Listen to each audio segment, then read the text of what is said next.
안녕하세요. 이번 영상에서는 박셀바이오에 대해서 분석해 보도록 할 텐데요. 영상 본격적으로 시작하기 전에 좋아요, 구독, 알림 설정까지 해주시면 감사하겠습니다. 자, 여러분 현재 이 박셀바이오가 마이너스 4.3% 이제 주가가 빠진 상태로 종가 마감을 했는데요. 이 최근에 급락이 나왔음에도 불구하고 반등이 나와주지 못하면서 이제 많은 주주분들이 아마 굉장히 스트레스를 받고 계실 텐데, 이 오늘의 하락은 일단 이 박셀바이오 뿐만의 문제가 아니라 이 오른쪽에 보시면 오늘 국내 이 제약바이오 종목들이 굉장히 많이 빠졌죠. 그래서 일단 여기 보시면 뭐 세종메디칼, 한국파마, 그리고 이 대표적인 진단키트 관련주들이죠. 이 SD바이오 센서부터 엑세스바이오까지 전부 다 하락이 나왔고, 그리고 이 코로나 치료제, 경구용 치료제 관련주인 이 신풍제약부터 현대바이오, 한국비엔시까지 전부 다 급락이 나온 상태다. 그리고 지금 제가 언급해드린 이 종목들 뿐만 아니라 뭐 HLB라든지 그 다음에 이 스푸트니크 관련주, 이런 백신 관련주들까지 전부 다 이 하락이 나오고 있는데, 보통 이런 경우에는 이제 많은 분들이 어떻게 생각하시냐면, 오늘 지수가 무너졌기 때문에 이렇게 동시다발적으로 이제 제약바이오가 빠지나 보다 이렇게 생각하실 수가 있는데, 코스피 지수를 한번 보시면 딱 봐도 여러분들이 보시기에도 0.4% 오히려 상승이 나와줬고, 특별히 어떤 지수에 이 변동성이 없는 상태죠. 그래서 이런 점들을 봤을 때 가장 큰 이유가 아무래도 이 박셀바이오와 직접적인 연관이 있는 건 아니지만, 오늘 이 미국의 FDA가 이 화이자의 경구용 치료제죠, 바로 이 팍스로비드에 대해서 긴급 사용 승인이 떨어졌다는 이 소식과 함께 이 국내 제약바이오 종목들이 동시다발적으로 이렇게 하락이 나오고 있는 거다, 이렇게 말씀을 드릴 수가 있겠습니다. 그렇기 때문에 제가 드리고 싶은 말씀은, 물론 이 최근에 박셀바이오 자체가 이 악재가 터지면서 주가가 빠지고 있기는 하지만 어제 이 반등의 기미를 어느 정도 보여줬었고, 오늘의 이 하락은 이 시장 자체가 특히 이 국내 제약바이오가 빠지면서 어쩔 수 없는 이런 불가피한 부분이었다. 다만 이 단기적인 우리가 하락으로 봐야지, 오늘의 이 마이너스 4% 하락으로 인해서 박셀바이오가 추가적인 이 급락 분위기로 가는 이런 시나리오는 그렇게 확률이 높지 않다, 이렇게 다시 한번 말씀을 드리겠습니다. 그래서 너무 쉽게 패닉에 빠지거나 손절하는 결정을 절대로 하시면 안 되겠고요. 이제 시황 설명은 여기까지 이제 말씀을 드리기로 하고, 제가 오늘 첫 번째로 이제 준비한 내용은 바로 이건데, 이 기사를 제가 왜 갖고 왔냐, 이게 12월 22일에 나왔던 뉴스인데, 제가 이제 여러분들이 다 아시는 이런 소액주주와 박셀바이오가 지금 현재 소송을 하고 있죠. 그래서 이 소송전에 대해서 말씀드리려는 게 아니라, 지금 현재 제가 갖고 있는 자료에 따르면 지금 이 박셀바이오에서 다름이 아니라 이 유상증자에 대한 이 얘기가 나올 수도 있다고, 이런 어느 정도 가능성이 지금 계속해서 제기가 되고 있어요. 다만 다시 한번 말씀드리지만 어디까지나 이 가능성이 제기가 되고 있는 부분이기 때문에 여러분들이 너무 쉽게 단정 지으실 필요는 없지만, 중요한 건 이 유상증자에 대한 얘기가 나오고 있다는 것만으로도 충분히 이 기존 주주들이나 신규 이 매수를 고려하시는 분들 입장에서 이 매수 심리가 위축될 수 있는, 한마디로 악재로 볼 수가 있다는 거죠. 그래서 제가 이 최근에 나오는 이 기사들을 모두 다 살펴보고 있는데, 여기 아래쪽에 보시면 두 차례에 걸쳐서 이 유상증자에 대한 얘기가 나오고 있는데, 먼저 첫 번째로 이 부분을 말씀드릴 수가 있겠고, 두 번째는 바로 여기죠. 그래서 제가 이제 이해하시기 쉽게 설명을 해드리려고 하는데, 일단 첫 번째로 나왔던 이 유상증자 얘기는 이 금융업계에서 나온 얘기다. 그래서 여기에 대한 이제 인터뷰를 말씀을 드리면, 기업이 상장을 하면서 동원한 자금력만으로는 백신 개발에 한계를 느낄 가능성이 크다. 그러면서 이 유상증자를 통해서 회사의 규모를 키워야 할 것, 이렇게 전망을 했다는 건데, 여기서 나온 이 백신 개발이 바로 여러분들도 이제 최근에 들으셨겠고, 저도 이제 최근 영상을 통해서 말씀드렸는데, 최근에 이 박셀바이오 측에서 앞으로 이 코로나 백신을 개발을 하겠다, 이렇게 선언한 상황이죠. 게다가 이 코로나 백신 뿐만 아니라 항암 백신 시장에도 이제 진출을 하겠다, 즉 개발을 시작하겠다고 이제 밝히면서 자연스럽게 여기에 필요한 자금을 융통하기 위해서 이 유상증자까지 지금 현재 얘기가 나오고 있는 상황이다. 그래서 만약에 진짜로 진행이 된다고 하면 이 주주 입장에서는 정말 이 최악의 시나리오죠. 왜냐면 지금 현재 물려있는 이 주주분들이 대부분 이 코로나 백신 개발에 대한 이 사항은 전혀 예상하지 못하고 투자를 해놓은 상황인데, 최근에 이 엄청난 자금이 들어간 이 박스루킨에 대한 사실상 이 실패와 함께 무리한 이런 코로나 백신 개발 소식까지 한 번에 접하게 되는 이제 이 상황이 굉장히 당황스러우실 텐데, 일단은 우리가 어디까지나 대비는 해놔야 되는, 특히 이 유상증자에 대해서 우리가 신경을 쓰고 있어야 되는 이런 부분이 있다. 이렇게 다시 한번 말씀을 드리겠고요. 만약에 정말 이렇게 진행이 된다고 하면 정말 이 박셀바이오가 지금 현재 이 비대위원장과 소송을 하고 있는 정말 이 주주 친화적이지 못한 이런 기업으로 지금 인식이 되고 있는데, 물론 이 회사 측에서는 이 비대위가 아닌 개인과의 소송전이라고 얘기를 하고 있지만 누가 봐도 이 주주들의 입을 막겠다는 이런 의도가 보이죠. 아무튼 계속해서 설명을 드리면, 이제 회사 측에서 뭐라고 하냐면 이 기존의 투자를 통해서 유치한 자금이나 상장할 때 조달한 이런 자금들은 아직 어느 정도 있는 상태, 이렇게 설명을 했는데 그 다음에 나오는 얘기가 중요해요. 유상증자에 대해서 지금 당장은 이 구체적으로 논의가 되고 있지 않지만이라고 했어요. 근데 우리나라 말은 이제 끝까지 들어봐야겠죠. 추후에 필요한 상황이 되면 이 주주분들이나 이해관계자에게 손해가 되지 않는 방향으로 논의를 하고 곧바로 발표를 할 예정이다. 즉 발표를 할 수도 있다.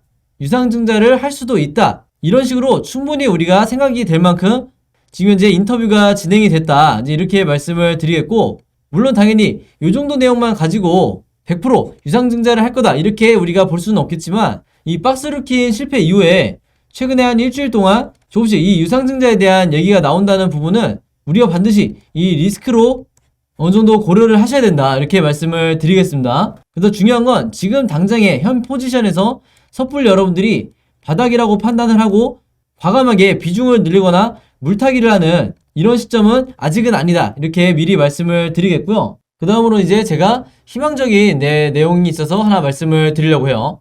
사실 제가 이제 예상했던 거는 아무리 빨라도 내년 1월 중순 정도는 돼야 이 얘기가 나올 줄 알았는데, 바로 오늘 이 뉴스가 나왔죠. 바로 이 국내 바이오가 꿈의 치료제 CAR-T에 대해서 이제 부지런히 개발 중이다 이런 의미라고 지금 보시면 되는데, 이 CAR-T가 뭐냐면요, 바로 이 차세대 항암 면역 치료제다 이렇게 보시면 되겠습니다. 그래서 많은 분들이 이미 아시겠지만, 주주분들이 아시겠지만, 지금 현재 이 박셀바이오가 가지고 있는 파이프라인 중에 가장 우리가 기대를 할 만한 부분이 바로 이 CAR-T다. 그래서 내년 상반기 중에서도 1분기, 즉 1월 달에는 이 CAR-T 이 섹터 자체가 하나의 테마를 이뤄서 앞으로 이제 상승 랠리를 나올 텐데, 그렇기 때문에 지금 현재 이 12월 말을 바라보고 있는 이 시점에서 이 뉴스가 나오는 게 상당히 의미가 있다 이렇게 보시면 되겠는데요. 여기 아래를 보시면 우선 이 관련 기업들이 나와 있죠.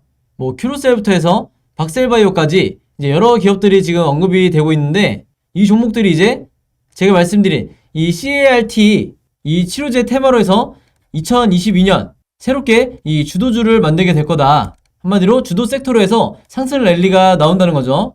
그 중에서도 당연히 가장 이 대장주로 거론되고 있는 게 이 박셀바이오다. 왜냐면 가장 이 저점에서 가볍게 올라갈 수 있는 그만큼 조정을 다 받은 상태이기 때문에 이 박셀바이오가 기대를 받고 있는 거고, 특히 이 아랫부분을 보시면 이 CAR-T 기술이라는 게 혈액암을 대상으로는 이미 이 글로벌 제약사들, 그러니까 외국의 이 글로벌 제약사들은 이미 치료제를 보유하고 있는 상황인데, 문제는 이 치료제가 여기 말씀드린 것처럼 혈액암이라는 거죠. 근데 이 혈액암이라는 게 무슨 상황이냐면, 우리가 전체 암 중에서 이 고형암이 차지하는 비율이 전체 95%고 나머지 5%가 바로 혈액암이다. 그만큼 이 고형암을 대상으로 한 치료제 개발에 성공한다고 하면, 혹은 임상을 진행하기만 한다고 하면 여기에 대한 이 기대감이 엄청나게 클 거라는 거죠.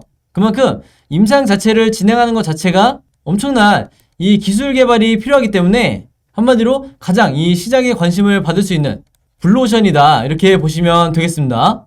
자, 그러면 이 박셀바이오가 이 CAR-T 치료제 개발에 왜 이렇게 관심을 받을 수밖에 없고 대장주가 될 수밖에 없냐, 여기에 대해서 이제 말씀을 드리면, 아마 여러분들이 11월에 나왔던 이 내용을 기억을 하실 거예요. 이게 정확히 11월 11일에 나왔던 기사인데, 여기서 보시면 박셀바이오가 국제학회에서 바로 이 CAR-T 효능을 발표를 했었다. 그러면서 이 발표를 했던 내용이 암세포를 소멸시키고 성장을 크게 억제를 한다. 자, 이런 내용을 발표를 했었는데, 여기서 더 중요한 게 제가 아까 말씀드린 이 고형암을 대상으로 이 효능을 발표를 한 거기 때문에 더욱더 의미가 클 수밖에 없다. 이렇게 다시 한번 말씀을 드리겠습니다. 한마디로 이런 차세대 치료제와 그리고 국내 최초 혹은 세계 최초의 이런 타이틀이 붙게 되면, 여러분들이 아시겠지만 국내 제약바이오 중에서 테마를 형성했을 때 가장 크게 급등이 나올 수가 있는 거죠. 바로 그렇기 때문에 이 박셀바이오가 과거에 이 간암 치료제로 인해서 주가 상승이 나왔을 때 무려 저점 기준 15배나 주가가 급등이 나올 수가 있었다, 이렇게 말씀을 드리겠습니다. 그래서 여전히 이 간암 치료제에 대한 재료가 살아있는 상태에서 이번에 이 CAR-T 차세대 항암 면역 치료제까지 추가적인 재료가 나왔기 때문에 우리가 이 부분에 대해서 더 기대를 해볼 수가 있는 거고, 특히 이 간암 치료제 같은 경우에는 현재 임상 2A상을 진행 중인데 이게 바로 내년 상반기 때 이 임상을 끝내고 이 B상으로 넘어가는 지금 이런 시기에 있기 때문에 어떻게 보면 가장 저점 구간 중에 하나라고 볼 수가 있겠다, 이렇게 말씀을 드릴 수 있겠습니다. 그래서 현재 이 박셀바이오의 파이프라인을 한번 보시면 이게 이제 모바일로 잘 보이실지 모르겠는데 제가 최대한 간단 명료하게 설명을 드리도록 할게요. 일단 첫 번째 있는 이 VAX-NK가 바로 간암 치료제를 얘기를 하는 거죠. 이게 앞으로의 이 박셀바이오의 주가 상승의 가장 핵심 키워드라고 보시면 되는데, 여기 보시면 2021년에서 22년까지 이렇게 넘어가는 지금의 이 시점에 와 있는데, 말씀드린 것처럼 이 A상에서 이 B상으로 임상 단계가 넘어가고 있죠. 그래서 지금 현재 이 원래 시장에서는 이 B상으로 넘어가는데 아무리 빨라도 내년 6월이 될 거다, 이렇게 예상을 했었는데, 최근에 나오고 있는 얘기가 여기서 훨씬 더 이 단축이 될 수도 있다, 이런 얘기가 나오고 있어요.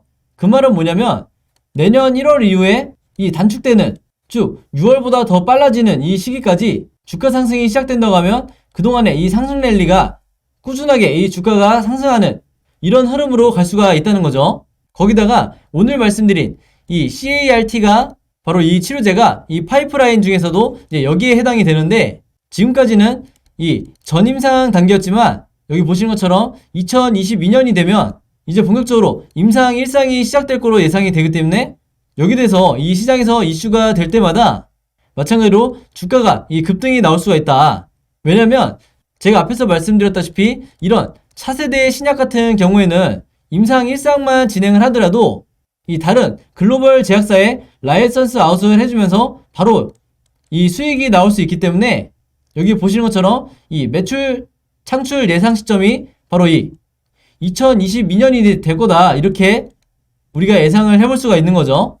자, 그리고 제가 이 부분은 원래 제가 다음 영상에서 이제 말씀을 드리려고 했는데 얘기가 나온 김에 이번 영상에서 언급을 하도록 할게요. 자, 여기 보시면 이제 내년 1월 달에 이 JP모건의 헬스케어 컨퍼런스가 얼마 남지 않았죠.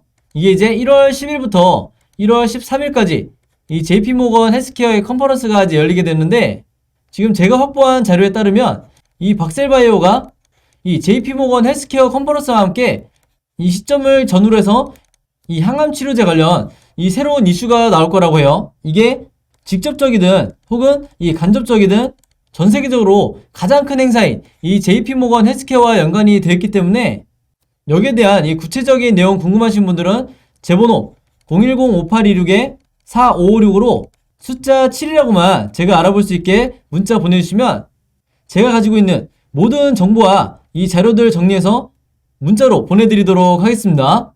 이게 이제 내년 1월 이후로 여러분들이 매매하시는데 혹은 홀딩하시는데 가장 중요한 내용이 될 거고, 당연히 이 회사와 관련된 이 비공시 자료 이런 거는 절대 아니죠. 이런 거는 기업의 이 내부에서만 알 수 있는 거기 때문에 이 비공시 내용이 아니라 제가 여러 루트를 통해서 확보한 가장 이 신빙성이 있는 자료들이고, 실제로 이 세력들도 정보를 수집할 때 저와 같은 루트를 통해서 이런 정보들을 가지기 때문에 여러분들이 더 이상 이 세력의 단기적인 개미털기에 물량을 뺏기면서까지 손절하지 마시라고 제가 이 자료들을 전부 다 공유해 드리도록 하겠습니다. 그래서 제가 지난번에 이 박셀바이오가 시간의 하한가에 들어가면서 주가가 급락했을 때도 제가 그때 당시에 영상 봐주신 모든 분들에게 이 자료를 전부 다 드렸었는데, 혹시 오늘 처음 이 영상 보시는 분들은 똑같은 방법으로 010-5826-4556 제 번호로 숫자 7이라고만 보내주시면 마찬가지로 이 내년 상반기, 그중에서도 1분기 때 어떻게 이 세력의 개미털기에 흔들리지 않고 홀딩을 해야 되는지 이 자료를 보시면 전부 다 구체적으로 나와 있으니까요. 그리고 오늘 영상에서 말씀드린 이 CAR-T 치료제라든지 이 박셀바이오의 앞으로의 이 간암 치료제에 대한 이런 계획들도 제가 전부 다 넣어놨으니까 이 자료 필요하신 분들은 010-5826-4556으로 숫자 7이라고만 저한테 개인적으로 문자 보내주시면 되겠습니다. 자, 그럼 오늘 영상은 여기까지 찍기로 하고요. 저는 다음 영상으로 뵙도록 하겠습니다. 감사합니다.